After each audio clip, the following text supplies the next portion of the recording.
Welcome to This Week in the SFL, Season 22, Week 4 edition. Along with Mike O'Neill, I'm Cameron Irvine with the upgraded camera here at SFL Studios. See, I told you that light would look better if you actually saw it in person with some decent technology. What's up, Mike? What's going on?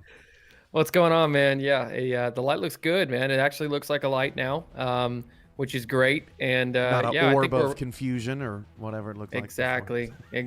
Yeah, we had a good weekend of football, Cam. I'm so excited to break it down with you. Yeah, it was awesome. Let's get right into it because we had a busy week and we have a lot to talk about. Let's get to the Week 4 headlines. Blown out, Mr. O'Neill. Houston, Tulsa, and Vancouver all were undefeated coming into this weekend. All left Week 4 less confident, taking dominant losses, in many cases surprisingly so.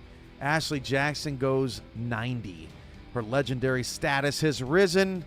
The 90-yard game-sealing drive stuns Denver in the final seconds. Canton's ELO, Mike, per Jack's data, Canton's 1627.21 is the highest ELO through 4 games since tracking in Season 10. And basically for all you non-nerds out there, ELO just means how good are you. It's a computer algorithm to give you power rankings without opinion. And Canton is off to one of the hottest starts in league history. Hey, we had Queen Jackson getting Arizona a win. How about King Jackson in Motor City? Like what you did there. The rookie quarterback helped the V8s to their first win of the season and sent Charleston spiraling. And kicking drama in Carolina. It was survival of the fittest out there. The Skyhawks get the win in overtime. What stands out to you from Week 4, Mike? Yeah, I think it's got to be for me. I mean, Canton is a great team this season, but for me, out of all these, Ashley Jackson's final drive, like the last minute and 50 seconds on that game where she led down the field in a no huddle offense, looked better than I think majority of 2-minute drills I think I've ever seen in the SFL. It was unbelievable. I mean, there was even a moment where she smartly took the check down to DJ Moses in between. Like, I mean, it was phenomenal, and that was probably one of the best endings to an SFL game I think I've ever seen. Yeah, we have that and more in the highlights. You know, I think, Mike, there might be a run on leadership coming up because of Canton's strategy and what's going on with the Classics right now. And look, this is what the league's all about, Mike. It's a copycat league. Canton tried something. Now everybody's like, ooh, maybe we should do what Canton's doing. And now they're going to go and try and do it. It's going to be interesting to see how this plays out. It feels like every week there's something new to talk about around here. Yeah, it does, and I think you're exactly right. It is a copycat league, whether it be, playbooks or plays or whatever it may be. I mean, strategy and developing your team. Canton's certainly leading the pack right now and killing it doing so, because that was a really impressive win over Vancouver. So we hit all those headlines, but there's one major headline that we haven't hit, and that's where we start this week. The championship rematch for the ages, the Florida Storm and the Baltimore Vultures, and this one did not disappoint. Ron Cochran running away from the blitz in the first quarter, and look at him go. The wheels on the veteran. Touchdown, Ron Cochran, the Storm. He was about 20 yards back from the end zone when he did that. First play for Baltimore, down 7-0, and Jack Wigmore rolls out to his left and throws a pick. The penalty was for an ineligible man downfield. The blocker 5 yards downfield, inconsequential. So 10-0 now Florida, and the next play for Baltimore is a touchdown. Mac Chima gets away from Ryan Davidson, who at that point had already had 2 picks, and scores, makes it 10-7, and just like that, Baltimore was right back in it. Great recognition from Wigmore there in the one-on-one coverage. Chris Komisak, this guy has been a difference maker at the fullback position. Florida goes up 17-7. He's got yet another touchdown. Coach Vandelay is excited about that one. 3-back set here for Baltimore. They pass out of it, and Wigmore scrambles to his right and throws another pick. Ryan Davidson was everywhere in this ball game, and Mike, Florida just kept on rolling, 24-7 in the third quarter. Wow, it's like they're in their head rent-free, Mike. Yeah, I think you're exactly right. If you would have turned this game on at the end of the third quarter, you would have just turned it right back off. And I mean, you see there, Baltimore starts to get back in it. They really start to find some momentum and really made it a game the fourth quarter here. They sure did. Look at that tight window to throw into Ivory Irvin with back-to-back touchdowns. And just like that, Florida is only up 10, 31-21. Next possession for the Storm. Ron Cochran drops to throw, and he is intercepted by Giovanni Bolt. Oh, boy, here they come. The Vultures are clawing back. They are never out of a ball game. T. Roy Gaines got it.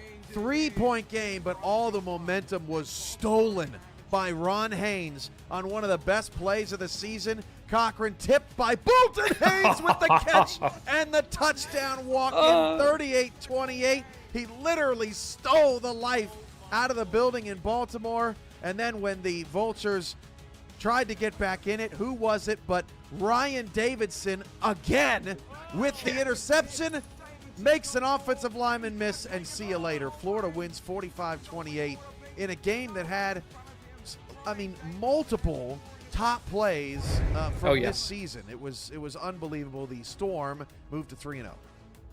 Yeah, it was absolutely unbelievable. Like you said, Ryan Davidson was all over the field, probably one of the best defensive back performances we've seen in a long time. And I think that's been happening quite often this season. We've seen defenses really step up this season. But as for Baltimore, I don't know if you could be mad if you're Baltimore, because you were completely out of that game, and Jack Wigmore and that offense pulled something together, and they showed their championship mentality. They were wearing that championship gold, right? That mentality to bring it back in and to bring it back to a 3-point deficit, I mean, is pretty impressive. And yeah, Florida got the win and they got the dub there, but Florida's really going to have to look at that because, I mean, they gave up a lot of points in that fourth quarter. And so that's something they're going to have to, if they can play like the first, second, and third quarter this season, look out, that's a championship contender. But you can't give up those points like you did in the fourth quarter. Kudos to Baltimore. You can't be too mad about this because that is the former championship. I want to give a shout out to Caden Thomas in the chat asking about the Discord link. Ashley Jackson is here for you, the moderator in the chat. Thank you, Ashley, and welcome Caden to the show. So Florida gets the win. Baltimore slides to 1-3. I'm not even going to talk about them not making the playoffs or having any problems. Oh, yeah, you can't. Fine.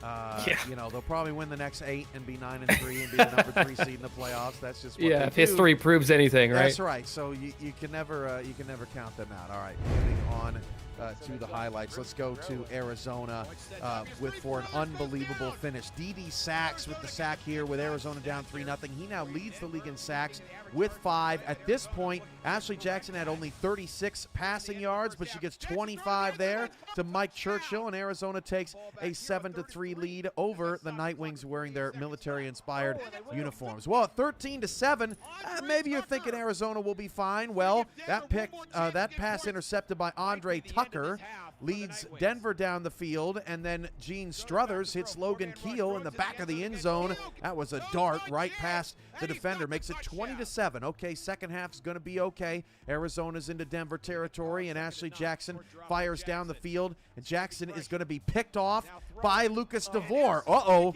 now we really have a problem as the Denver Nightwings all over it early in the second half. But here was a big momentum swing, Mike. 4th and 1 late in the third quarter. Denver up 13 in kind of no man's land. Ace Ketchum gets the carry in the backfield. He doesn't get it. And from that point on, Mike, the whole game turned.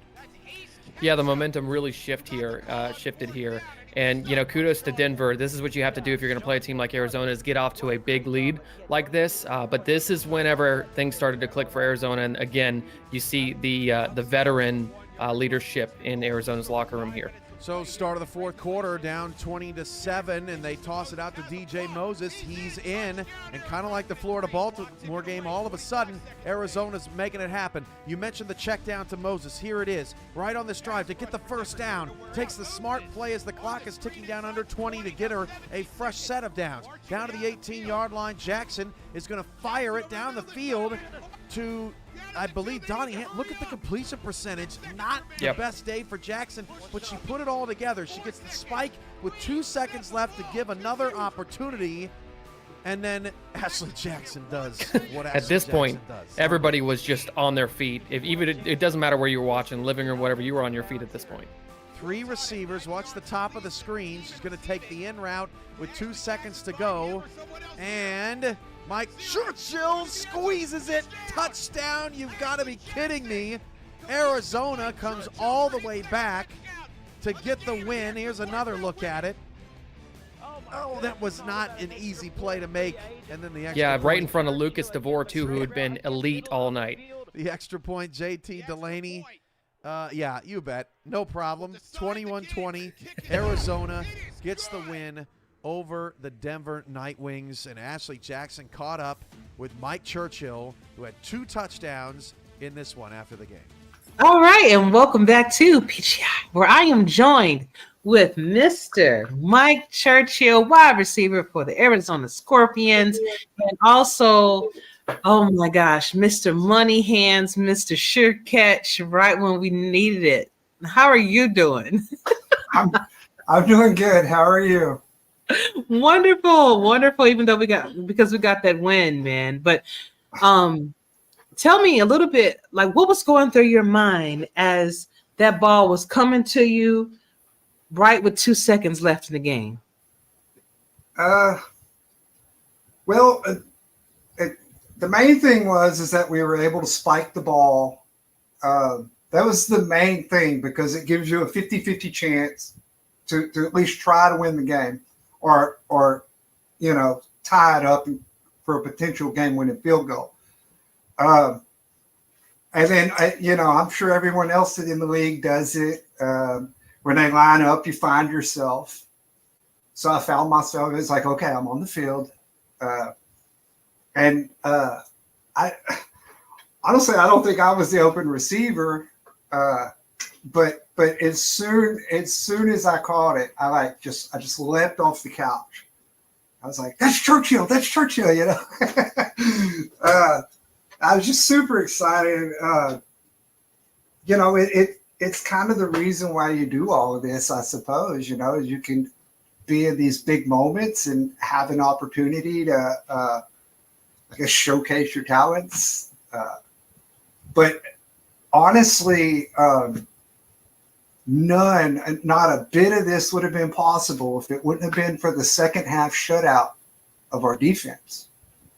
I mean, if they would have managed 1 field goal,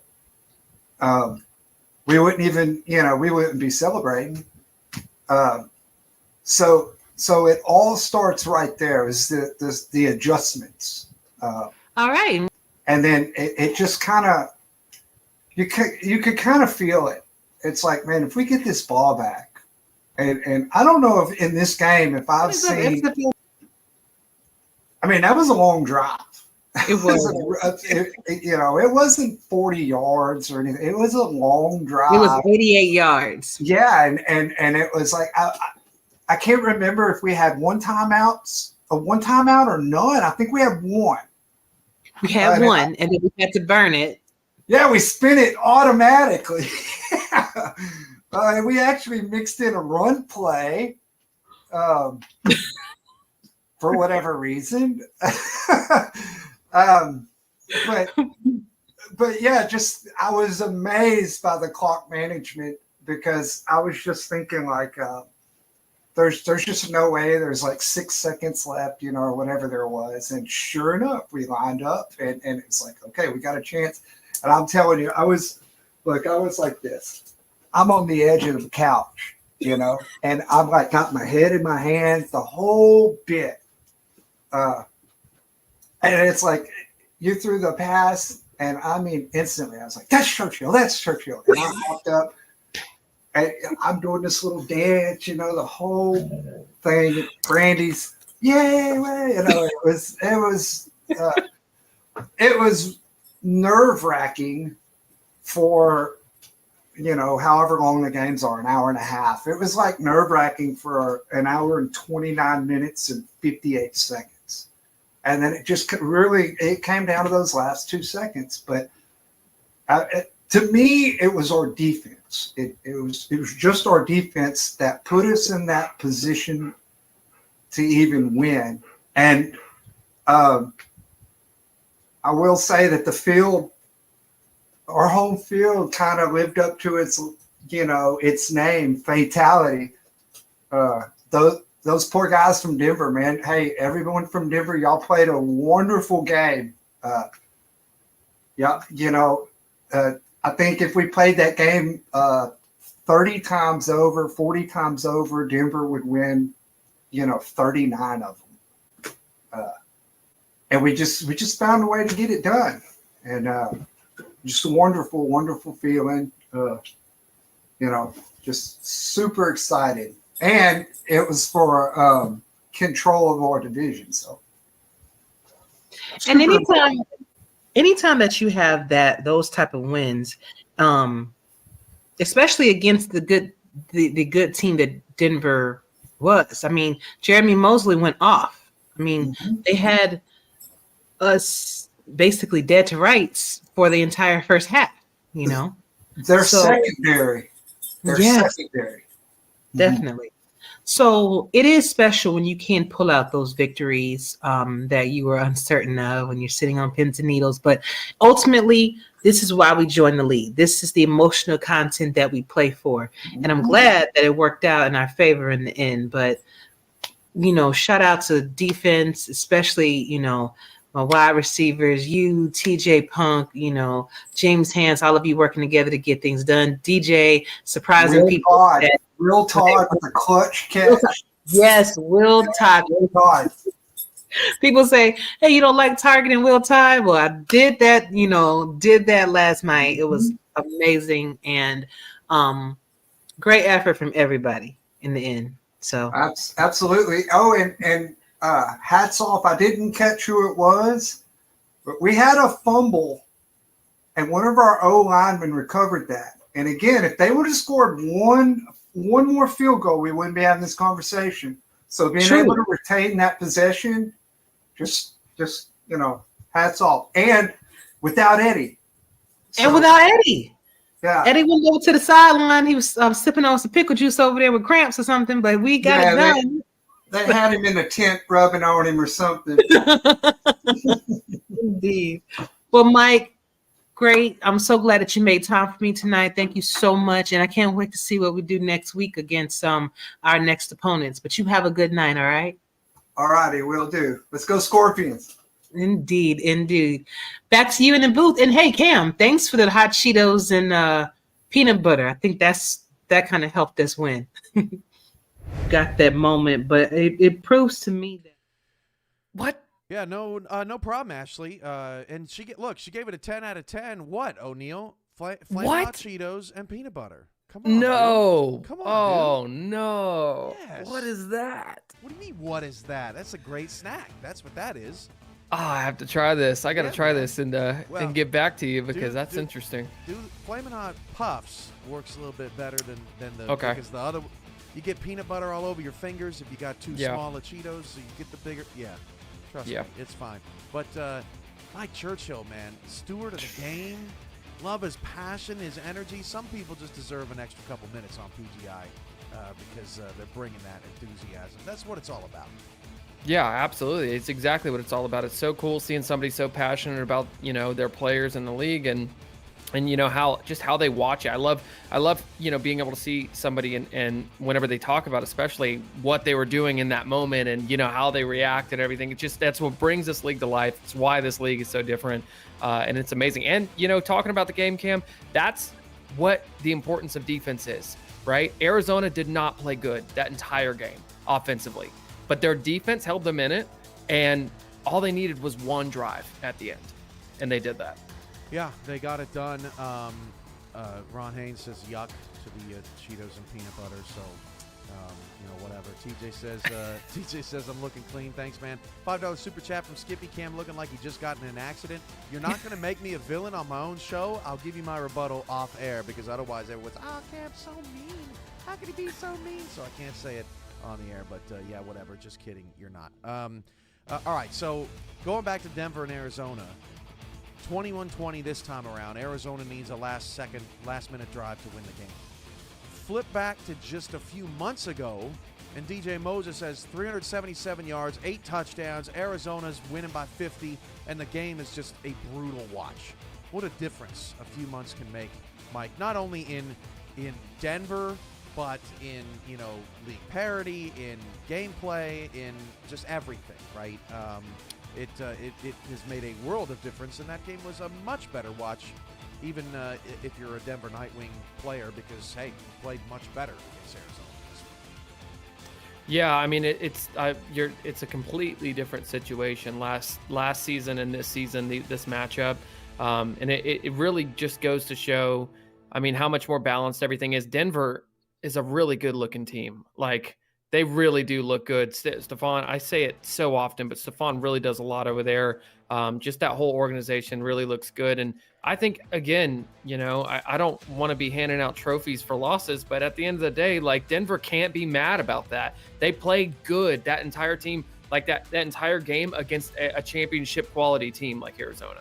I think one of the key things when you're sleeping on Denver at 2-2, Gene Struthers is completing about 66% of his passes right now. I'm pretty sure he's leading the league. Yeah, one of, if not the best in the league. I know Cochran was ahead for a while. He may have jumped it after the Baltimore game. Jordan Sipes, I believe, right behind him, talking about tonight. That's right. And by the way, I wish we would have had Mike Churchill on a live cam during that moment when he was sweating it. But we are going to have Mike Daggs and Gerald Smith on a live cam for tonight's game between Louisiana and Mexico City. That game kicking off in about 38 maybe some confetti minutes. Maybe. All right, back to the highlights as we go to Carolina, where Shrevin Prasad gets the sack here. Did you know we had 5 tackles for loss in this game? Prasad living in the Alamo City backfield, but Ace Fennick would strike back.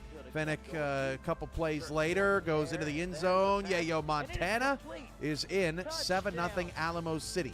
Let's pick this game up much later in the game as Coach Soto's happy. In the third, 7-6 Alamo City, and that pass is overthrown, picked off by Davidson Joseph. Carolina hanging around in this one. They would continue to trail all game long until they got the ball back in the fourth.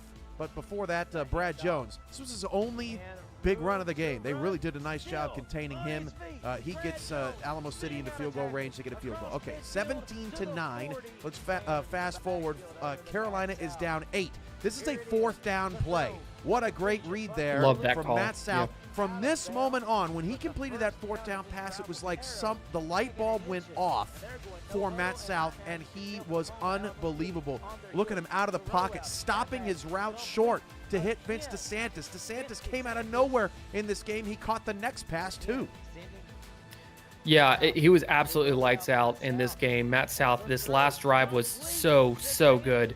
Every single call, I was like, this is unbelievable.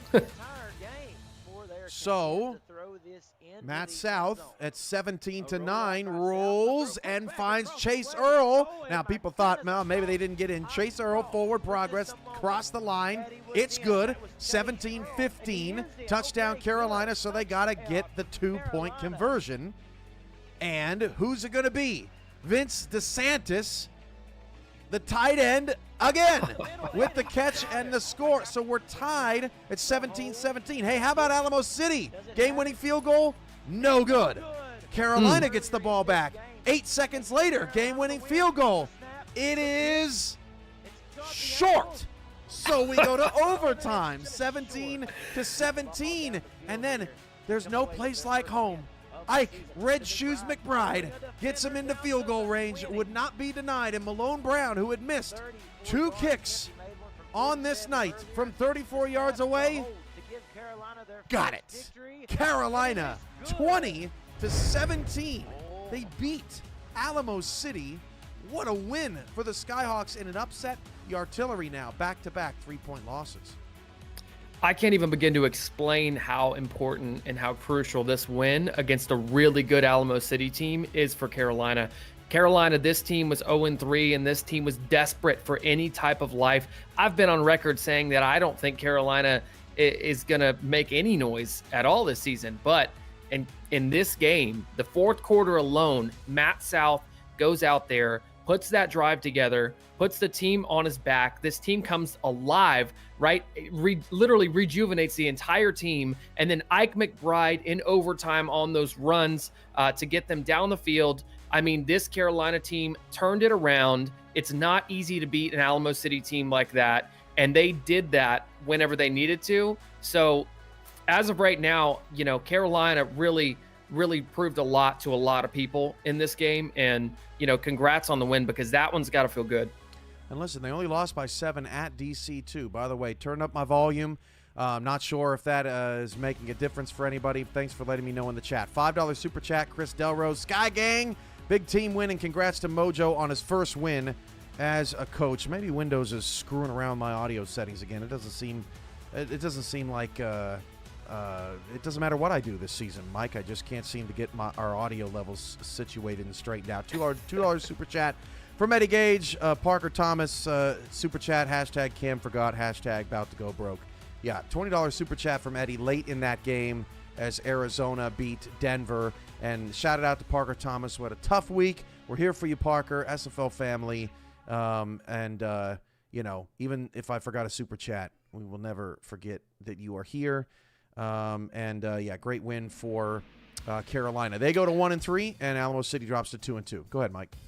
I believe it was shout out to Parker for winning at life when life is really hard, or something like that. Yep, for sure. Audio sounds good to me. Thank you, TJ. So that means we can get back to the games, and we are now in blowout rapid fire here on the show. Let's start with Fort Worth and Houston, 34-6. That started our week. We thought it was going to be a much better game, but Houston at 2-0 really stumbled. 0 for 11 on third down. They just simply couldn't move the ball, Mike, and that was because they couldn't get the ground game going. They never had the ball offensively. It was rough. Yeah, Fort Worth made some much-needed adjustments in this game, I think, after, you know, the past few weeks. And Fort Worth jumped right back into where they were at the end of last season, right? This Fort Worth team against a really good Houston team, mind you, really looked like that championship contender team last season. So, you know, kudos to the coaching staff, way to get it together. And Marcus Dunhill, man, killing it through the air right now. Like, I know he's got some interceptions, but I mean, I'm pretty sure he's the only quarterback in the league right now with over 1,000 passing yards. Yeah, and well, he kept it clean, right? He's up to 10 picks, but none of that was this week, and 9 touchdowns. Nope. So that positive touchdown interception ratio is almost back in his camp. But yeah, the Fort Worth they got back on track in a big way. They needed this. If Houston would have stayed undefeated and Fort Worth would have fallen to 1-3 after a 12-0 season, they'd be in big trouble. Now they're okay at 2-2. They got 2 Southern teams playing tonight. Alamo City lost, right? So they fall to 2-2. So the South, they got helped out. Yeah, the South is wide open, and the Toros definitely helped themselves out big time this week. All right, back to the highlights. Let's go to Motor City, where the Charleston Predators were in town. Brad Taylor Wright was a big focus of their run game in this one. He gets a touchdown on the opening drive, 7-0. Hey, here's another 4th down. And 4th and 1s, who knew? They're hard to convert. Maurice Williams, the rookie, he crushed it in this game for Motor City's defense. Probably the best rookie performance of the week. King Jackson gets it over to Phil Koss, and Koss makes a nice play down the sideline, but I want to wind it back. Look at this route tree at the bottom of the screen, Mike. You see that? Yep. You see the 3 dudes? And Charleston doesn't know what to do with it. Nobody covers Phil Koss until it's too late. Nice play from Motor City. So 7-0 Motor City down in the second quarter, but Phil Koss gets him a field goal. Let's head to the second half, where there was more offense to be had. Harana Queen Jackson on the opening return. Oh my gosh, just destroying people to start the second half. Jackson gets all the way down the sideline. She's tackled by the kicker. Brad Bretchett will forgive her. 10-3 Charleston with the lead, but Motor City's now got some momentum. They give it off to Christopher Dean. He dives through, and we're tied at 10 in the third. So it is Torneo Rivera late in the game. What a run. What a run. Down 13-10. All the officials in the way. 4 minutes to go in the game. Motor City is in business, and then King Jackson makes the best play of his career, Mike, on this throw right here on 1st and goal. Oh, this is beautiful. It was so good. right? Finding the back corner of the end zone. I mean, just wide open back there. And what a throw.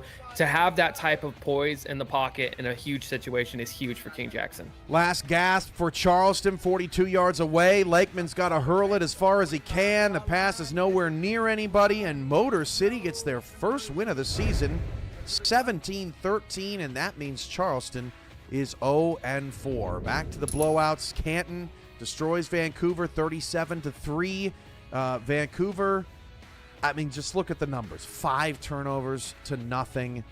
They couldn't get either the run or the pass game going. They just couldn't move the ball in either way, and we put that up on the screen to show just how balanced Canton's dominance truly has been. Scar Patterson threw, I think, 28 times, Mike. I mean, they did everything well. This wasn't one of those games where, Patterson struggled. If they got to throw, they're going to be in trouble. But right now, not a problem for Canton. What do you see out of this team? Clearly the number 1 team in the league right now. Yeah, I don't even think there's any debate for that. I think it's total domination on Canton's front. This says nothing about Vancouver, because I believe Vancouver will be a playoff team this season. It just says all the more about Canton. It says all the more about people spectating whether this should be the number 1 team in the league right now. I think it's inevitable. I mean, 5 turnovers, against a veteran like Christian Brown. Unbelievable. I don't know if I've ever seen a defense play the way that Canton's defense played in this game. I mean, you had linebackers, jumping 5 to 10 yards, diving 5 to 10 yards into passing lanes, making interceptions. I mean, it was lights out. I mean, this is the best defense, arguably, that the SFL has ever seen. They're giving up just 4 points a game through the first 4 weeks. They have a bye this week, and they are next on the Monday Night Spectacular in 2 weeks when they take on the DC Dragons, who are currently undefeated. The DC Dragons play Fort Worth this next upcoming week. That's going to be a very big game for them, hoping to take some momentum into a potential primetime undefeated matchup. And I'll just say this. I think if you're playing Canton, right, Mike, I think the only way to beat this team right now is to stop the run and run the ball, right? Because I disagree. Really? I disagree. Okay. Yeah, I disagree. I think in think? my take, I guess I'm on record now saying this. So I think the only way to beat this Canton team is to hit them fast and hit them hard and outscore them, because we know they're going to run the ball. We know they're going to run the ball. That's and true. What I want to see is they've never played from behind. Right. They haven't played from behind at all this season. So I want to see what Scar Patterson looks like in that situation. If you can get out there and put up 14 on them real quick in the first quarter, and then they have to play from behind the whole time, that's the situation I want to see. So confirm there are multiple ways to beat Canton. Is what we're saying. Yeah. Apparently now, whether not. or not any Now- of those happen, right. I mean, Now, listen. Logan Lee was playing his former team, and he scored 3 touchdowns in this game. The former Vancouver Legion halfback, now in Canton, and he caught up with Ashley Jackson after the game to give his thoughts on beating his former team. All right, and we're back with PGI. And I am joined with wonderful, fantastic friend of mine, Mr. Logan Lee, over from the Canton Classics. Running back had a fantastic game against his old team, Vancouver Legion. How you doing? I'm doing well. How are you doing? I'm doing wonderful, but I know that you're doing well. I mean, you guys are undefeated. Canton has really been firing on all cylinders this season. Yeah, we got a great team. We got a great staff. I think it starts with the coaching, and it starts with everyone on the staff, and them scouting the other teams and getting us prepared for every game. Got a great locker room. Great people in there. Got great personnel, great players. I think we're the full package. Well, it definitely seems so through week 4. I mean, no losses. And for you personally, you had 114 yards with 3 touchdowns against you, like as I said before, Vancouver Legion, your old team. So take me back to this game against Vancouver. How did it feel going against your former teammates, and even being able to get this crushing victory of 37-3 over them? there's no bad blood there, but obviously when you're playing your former team, you got to step up and show like, hey guys, I said in the YouTube chat, you guys miss me yet? A few times, and it was good to show, I still got it, and can go out there and score 3 touchdowns for my new team on their turf, which used to be my turf. But I mean, it was a large part. It wasn't just me. It's my well, if you look at scores in the games without even watching the games, you can tell our defense steps up every game. And if not for our defense, then it doesn't really matter what our offense is going to do. But our offense is, as far as I can see, watching the games, I say we're unstoppable. I mean, we're not a one-trick pony. And that again goes back to our coaching staff and everyone who's watching the other games from the other teams, scouting them, and knows what they're going to do. I mean, they anything anyone could do to slow me down, they could stop me, but they aren't going to stop Canton because we got a lot of guns, and that's how we play. But as far as your question about going back to Vancouver, I don't know. It's bittersweet. I after that first season in Vancouver, I wasn't really sure where I was going. Got cut. Had a few suitors. Talked to Mike All about coming to Canton, and that just seemed like the perfect place. Not only was it the team that took us down, and I think a large part of that, I mean, Vancouver was a great team last season. They're still a great team this season, and based on the power rankings that came out, I think they had Canton at 1 and Vancouver was 5. Based on that, they had been the best team that we played so far this season. I mean, Arizona was no slouch, but we were going into that game a little bit. We haven't played the best yet, so we don't know exactly how we're going to stack up, but we stacked up. And going through 4 games and only giving up 1 touchdown so far, I say that's our coaching staff and our defense is just unbeatable at this point. And that and the locker room mentality all these guys have on this team is just wonderful to be a part of. Yes, it definitely seems that Canton did a full 360 in the coaching ability with the product on the field, and it's definitely showing.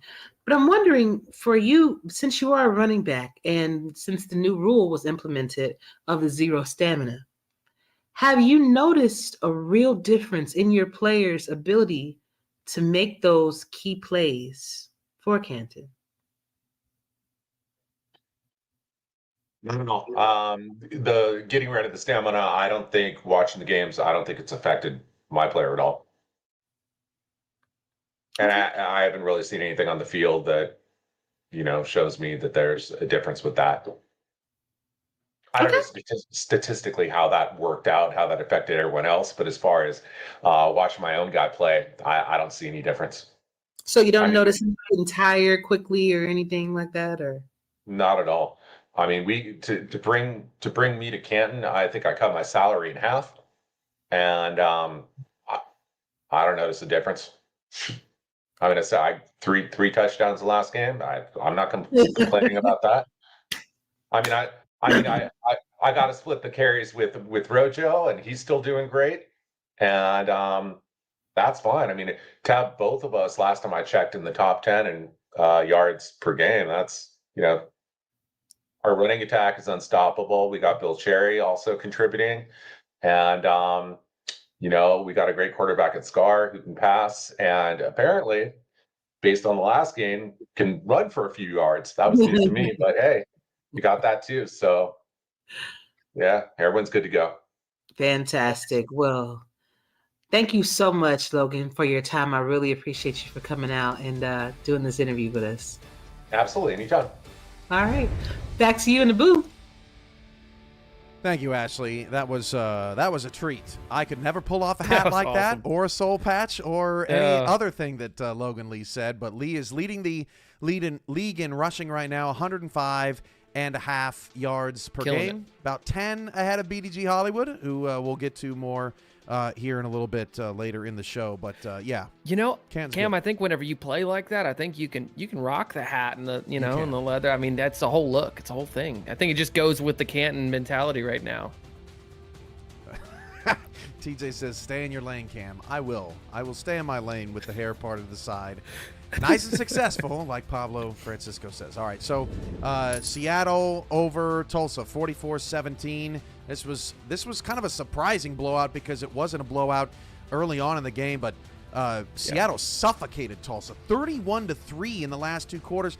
And some of these stats are a little bit misleading. 395 total yards for Tulsa, but about 100 of those came on 2 Hail Marys caught by Gabriel Manning at the end of each half, which is, I mean, when does that ever happen? Stat of the game, Seattle's average field position was their opponent's 48-yard line. I'm not sure if I've ever seen that. The turnovers were a huge deal, and when they happened in this one. Yeah, it was crucial, man. And it all comes back to this. I said this on Around the SFL earlier this week or last week. Coming into this game, I said, look, Tulsa has the potential to be great, but they put all of their eggs into the Gabriel Manning basket, and Seattle was prepared for that. For Tulsa, you've got other weapons. You got to spread the ball around. Gabriel Manning's going to get his. We saw that. Like even in this type of loss, Gabriel Manning still did good. So we know that he's going to be there. But, Seattle did a really good job, and I think this all comes back to game plan. I think Seattle did a good job keeping somebody underneath Gabriel and over top Gabriel the entire game. Seattle's only loss at Baltimore. That is nothing to be ashamed about. It's a tough place to play. Tulsa falls to 2-1. They'll be back 44-17. Hey, speaking of the kickers earlier in this game, a kicker has joined the show. Can you believe it? Victor Ironleg of Seattle sat down with Ashley Jackson. What is up, SFL Nation? Welcome back to PGI. And I am joined with a good friend of mine, the first time on PGI. His name is Mr. Victor Ironleg Washington. He is the kicker over from the Seattle Nemesis, coming off a great victory win. How you doing, man? Oh, doing great. Thank you. Excuse me about the wind because I'm in the middle of a storm here in San Francisco. Oh, wow. Well, stay dry, man. Yeah, I am. To try to stay warm as much as possible. I know that's right. So tell me, what were your thoughts of the game yesterday? I mean, you guys had a very narrow victory. I know that was pins and needle time for y'all. Huh? Oh, yeah. We had to leave. Churchill had the first touchdown. We thought we will go down that easy. But no, our defense came on strong, came up with two key interceptions. That just shut down Charleston's chances of winning this game. We gained control, and we never looked back. Hey, and you know what? And that's the key. Once you do have that control, you got to make sure that you're staying on par and in front, because it's easy, especially for Charleston, to come back on you. Now, what, in your opinion, Victor, since this is your first time on PGI, I see that you were a member of the Lexington Miners at one point. So tell me, what is the difference between being on the SFLM team and a major league team for the SFL? Wow, that's a good question. Let me clear this up before I answer. The truth is, I enjoyed my time in the minors for the couple of seasons in Lexington. We getting close to the SFLM championship, but until we got knocked off by Madison. Yeah, we got thumped by Thumper. Well, man, but hey, you made it to the majors. You got your chance to hear your name called, and you're on that Nemesis team making a difference. And I wish you guys the best of luck for the rest of the season, because you guys are doing your thing. So yeah, same to you. Keep up the good work. Will do. Thank you so much, and I appreciate your time, Victor. Yeah, maybe you'll have me on next time. Sounds good. Please. I'd love to have you back. Okay, thank you. You're welcome. Back to you in the booth. Thank you, Ashley. Thanks to Victor for joining the show first time. It's always great to have first-timers on. And thank you to Ashley for all of the PGI interviews this week. Great stuff. Love to hear from you. Yeah, that was good. That was good content. Yeah, it was awesome. All right, what's next in the show? Let's get back to the highlights. Is that where we're at?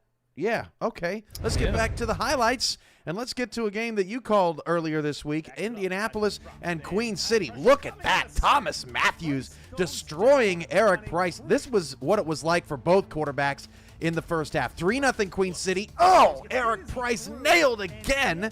So they'd have to settle for a field goal, 6-0. Let's flash all the way to 7 minutes to go in the fourth quarter.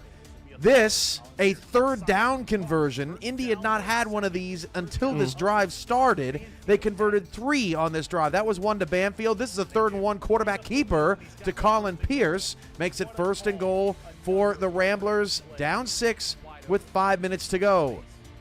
Now, Pierce drops back, waits, has time. Ryan Roosevelt right at the goal line. Touchdown. Indianapolis takes the lead 7-6. But it wouldn't be a Queen City highlight without this man, James Matthew Jr. And they were, just like you said on the broadcast, they were putting him in advantageous man-to-man situations, and it paid off for the Corsairs. It paid off on this play, too. Yeah, you can see it at the top of the screen right there, matched up one-on-one with Telly Mac Scarborough. It was all night, right? And that's an easy win for James Matthew Jr. Nothing against Telly Mac, but that's a favorable matchup. So 12-7, Queen City will go for 2. They'll hand it off up the middle. Tony Zoma gets in. 14-7 Corsairs in their home opener. Beautiful Compro field, trying to get to 2-1 and dump Indy to 1-3. We'll see Indy next week on the Monday Night Spectacular's first game of our doubleheader against Arizona. 4th down and 9. This is for the ball game. Needs just past the 9-yard line for a first down. You can't fault the throw. It got him there, but Colin Pierce could not connect on the deflection, and Queen City gets the win. Look, there's that man again, Anthony Wild. 14-7. Queen City goes to 2-1. Now let's go to San Diego, where Kay Marion and the Atlanta Swarm got off to a fast start, went up 7-0, but San Diego would respond. No, this is not Hunter McWaffle, but this is the backup, McAfee. McAfee gets away from one, and what happens when a guy you don't pay runs that far? Well, he quits. I'm done. He did. Out of the game. That's the end of that. Look at Johnny Pickler down 10-7 with a little pizzazz. Slides into the end zone. You can actually see that his slide started at the goal line because you can see the scuff on the goal line as the sun set. That was pretty cool. 14-10. Benji Matson makes it 21-10. This started to feel, Mike, kind of like the Tulsa-Seattle game, but it didn't get there because Boo Chisholm, the Hall of Famer, started making some plays like this one. Tough to cover that long. Yeah, it is. It's tough when you're a man coverage to cover, an elite wide receiver like that. Atlanta did a really good job calling the right plays at the right times in the second half. Here's one more. Bryant Dynasty, all kinds of time. Looking for Boo Chisholm, can't cover him. Makes the catch. First down and goal inside the 10-yard line in the third quarter. Down 11, they'll hand it off to Jason Williams. He's got it for the touchdown, the former Sparrow. Now, look at this. Jason Williams once again with the score. This one from 22 yards out to match his number, but we're going to wind it back. Mitchell O'Brien, the fullback, went in motion on this play from right to left, and the way it worked out, Mike, was just beautiful. Yeah, it was really nice. You can see Mitchell O'Brien going, just wide open up there. He's at the 16-yard line right here. Yep. He's 6 yards down the field at this point when Williams is at the line of scrimmage. Unbelievable. Yeah, and gets a good seal. It's everything you could want out of a block. So Atlanta takes the lead 24-21 late in the third quarter. Williams has a couple of touchdowns. You made it your mission, Mike, to shut down BDG Hollywood. You did that for the most part, but Justin Williams became a problem. Now down 3. Johnny Pickler trying to respond. He does. Benji Matson, his second touchdown of the day, makes it 28-24. Now 4th down and 1. Last gasp for Atlanta, down 1 with 30 seconds left. And on 4th down and 1, Bryant Dynasty to keep the drive alive. No timeouts. And the pass just way off the mark. Kay Marion slow out of the break. And San Diego gets the win 28-27, a nail biter. Both teams are now 2-2. So you coached one game, you called another. What'd you see out of both Indy, Queen City, and San Diego, Atlanta? Yeah, so starting with Indy Queen City, that was a bloodbath. That game was won in the trenches. Queen City's defensive line dominated that entire game. That's why it was so impressive at the very end when Indy went on that drive and they scored, because on that scoring touchdown, on that touchdown pass, Colin Pierce had to sit in the pocket for about 3 or 4 seconds to let that drag route to Ryan Roosevelt develop, which is why it was so impressive, because if you'd been watching the game, that was so difficult for him to do. He didn't have any time all night. So that was a really good win by Queen City. I think for Indy, they just need to figure out some things offensively. Their defense looks great. It really does look good. And they've, proven that so far this season. Just got some things to work on offensively. Going to the San Diego Atlanta game, man, that was a nail. I literally have no nails. That game was unreal. It was back and forth. We had three or four lead changes. For us, it was Benji Matson. He was the MVP all night. He was really finding ways, creative ways to get open. We did a good job motioning him into one-on-one situations. And, really, like you said, coming into this game, shutting down BDG Hollywood was a priority. I think we did a good job. We limited them to under 100 yards on the ground, which is huge considering what they've done this season. And, that's an explosive win against a really good team that is going to bounce back. I really wouldn't be surprised to see Atlanta in the playoffs later this season. Last highlight, we head to Los Angeles, where the Minnesota Legend were in town last night wearing their Sasquatch uniforms. Jay Taylor from Johnny Reno gets the scoring started, makes it 7-0. Then this game got crazy in the second quarter. Sully Richardson, watch this throw to Logan Jack out of the backfield. How did that happen? Logan Jack outruns the rest of the defense and scores. We're tied at 7. Then on the next Minnesota drive, Logan Jack's wife, TD Jack, makes this incredible play, bottom of the screen at about the 21-yard line. Makes this play in zone. Give me that! Oh my gosh! And she's gone. Her first pick six, and Los Angeles is up 14-7 on top of the Minnesota Legend. Just like that was a great uniform matchup too. Good job by both those teams. So 45 seconds to go in the first half. You're thinking, okay, well, what's Minnesota going to do to top that? 2 plays later, Mike. Johnny Reno, Deezer Powell, see you later. Yep, yeah. They were playing man coverage. They had nobody over top, no safeties over top, and it was just, that's a recipe for disaster. Everybody's got to be minding their P's and Q's in coverage there. So 14-14 at the half, full of explosive plays late in that first half, but the second half grinded to a halt for Los Angeles, thanks in part to Colin Hart, who had over 100 yards in the game. He's improved his rushing total each of the first 3 weeks, Mike. They're really starting to get him going. Yeah, they're doing a good job. They're really crafting and working on this run game, which is such an important feature this season from coaches. Look at the spin move. That's what you get out of a player like Colin Hart. Kudos to the coaches because they're really doing a great job over there in Minnesota. And then Colin Hart one more time gets the touchdown. I want to go back to Johnny Reno's throw here. Yep. Watch the look at the blitz. 1, 2, 3, 4, 5, 6. 6 guys coming. And look at everybody jammed up about 5 yards behind, beyond the line of scrimmage there, Mike. So what do? You just dump it off. I know. That was a smart decision. And you knew anytime you see a running back going into space and you've got a linebacker in coverage with them in man, you know that your running back's going to get to the outside before that linebacker. So just a good throw. There's Hart scoring again, 28-14, 7 minutes to go in the fourth quarter. Los Angeles could not move the football much in the second half. Sully Richardson is going to get clocked by Matthew Alvarado here. And then on the next play on fourth down, Sully trying to get the ball down the field, can't do it. Minnesota holds on to win 28-14.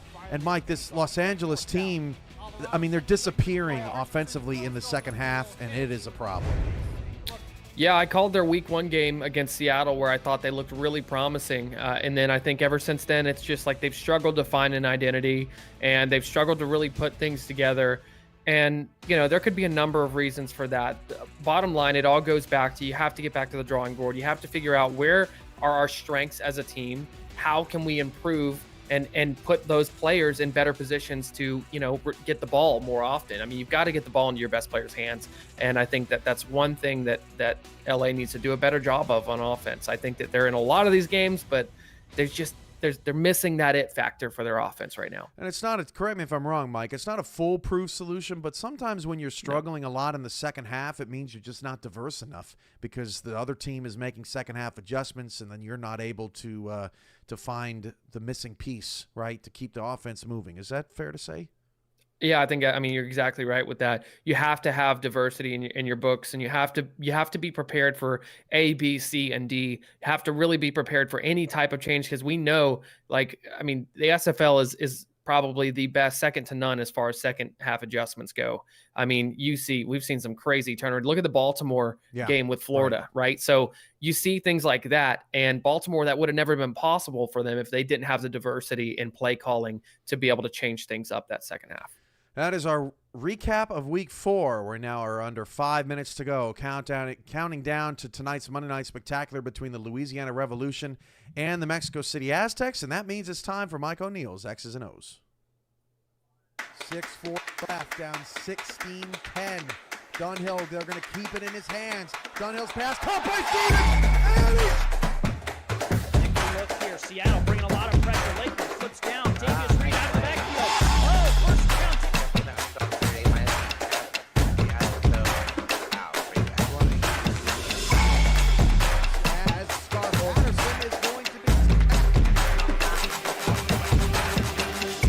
What is going on, guys? Welcome back to X's and O's. Mike O'Neill here. We've got Mexico City, Louisiana, big South showdown tonight. One thing Mexico City has to do tonight is they have to get No Terrazas involved. 107 yards receiving average per game. Trip set here, and you can see No Terrazas at the top of the screen as we get right here.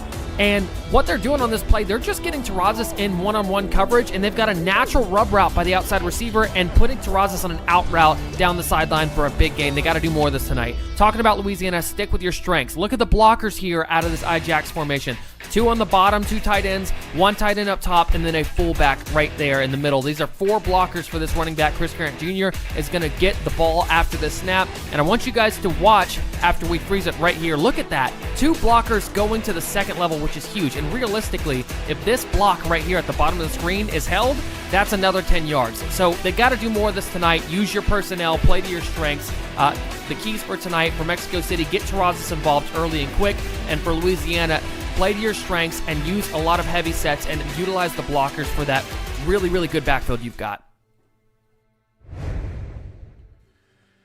Thank you, Mike, for those X's and O's, and I totally agree with you. I think that the big keys tonight are that Mexico City passing attack, Noe Terrazas, and Louisiana just being able to do what they do, right? If Mexico City can stop that and make them do something different, they probably have the advantage. But yeah, Louisiana is a tough team to stop against the run when healthy. Here's some other statistics to watch out for tonight. Gerald Smith is 0-2 against Mike Daggs.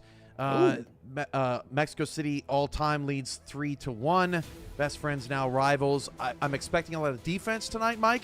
The most points either one of these teams has scored is 26 this season, so I'd be surprised if we got a shootout. This starts a 5-game homestand for the Aztecs in that crazy, bizarre schedule that they have, and we're tracking Jordan Sipe, 10,000 career passing yards. He needs 374. Would need a big night.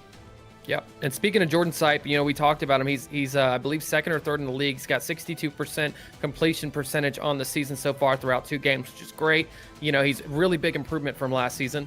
And I think it's a really big thing for them to bring Terrazas in and to have somebody like that Sipe can go to. So they've got to get Terrazas involved really, really early, because we know we're going to get balance out of that run game.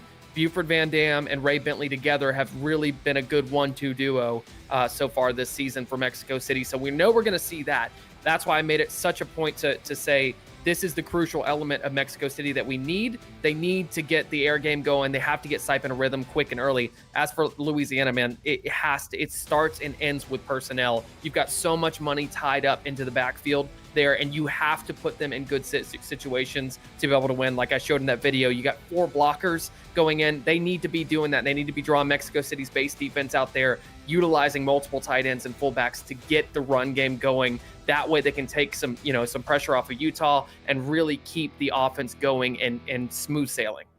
Well, give us some time, me and myself and Charles Doherty and our stat crew, and are standing by. Chris Curtis and Tyler Falk are back in SFL Studios for halftime and postgame. We've got Mike Daggs and Gerald Smith live on live cam.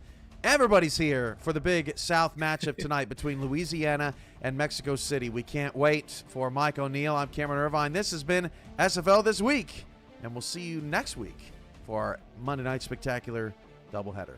Good night, everybody.